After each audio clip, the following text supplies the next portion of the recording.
ಈ ಮೆಡಿಸಿನ್ಸ್ ಇದೆಯಾ ನೋಡಿ. ಇದೆ. ತಿಮ್ಮಪ್ಪ ಇದೆಲ್ಲ ಕೊಡೆಯ. ಇಡೀ ಸಿಗರೇಟ್ ಅಂಗಡಿಗಳೇ ಎಷ್ಟೋ ದೊಡ್ಡದಾಗಿರ್ತವೆ. ಇದು ಮೆಡಿಕಲ್ ಶಾಪ್ ಅಂತ ಚೋಟದ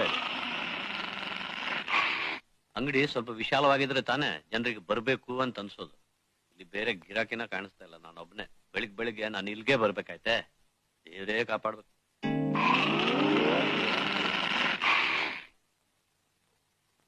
ಯಾವ ಇಸ್ವಿ ಔಷಧಿ ಸ್ವಾಮಿ ಅದು? ಲಾಸ್ಟ್ ಇಯರ್ ಎಕ್ಸ್ಪೈರಿ ಡೇಟ್ ಆಗೋತಾ ನೋಡಿ. ಗರ್ಭಿಣಿ ಕೊಡೋದು ಸ್ವಾಮಿ ಅದು. ಲಕ್ಷಣವಾಗಿ ಹುಟ್ಟಬೇಕು ಮಗು. ಏಯ್, ನಿನ್ನ ಮುಸುಡಿ ಹೇಗಿದೆಯೋ ಹಾಗೆ ನಿನ್ನ ಮಗು ಹುಟ್ಟುತ್ತೆ ಕಣಯ್ಯ. ಮಾತ್ರೆ ಟಾನಿಕ್ ರೂಪ ನಿನ್ನ ಮಗು ಬರಕ್ ಸಾಧ್ಯ ಇಲ್ಲ. ನನ್ನ ಮುಸುಡಿಗೆ ಏನ್ರಿ ರೋಗ? ಒಳ್ಳೆ ಚೆನ್ನಾಗಿದೆಯಲ್ಲ, ಯಾಕೆ ಹುರ್ಕೋತೀರ ನೀವು? ಹುರ್ಕೊಳ್ದೆ ಇಂದೇನೆಯ ಬೆಳಗ್ಗೆನೆ ಬಂದು ಬೀಡ ಅಂಗಡಿ ಸಿಗರೇಟ್ ಅಂಗಡಿ ಅಂತ ಬಾಯಿ ಬಂದಾಗೆಲ್ಲ ಮಾತಾಡ್ತಿದ್ಯಾ? ಇದ್ದದ್ ಹೇಳ್ದೆ. ಅಯ್ಯೋ, ಅಷ್ಟಕ್ಕೆಲ್ಲ ತಲೆ ಕಡಿಸ್ಕೊಂಡ್ರೆ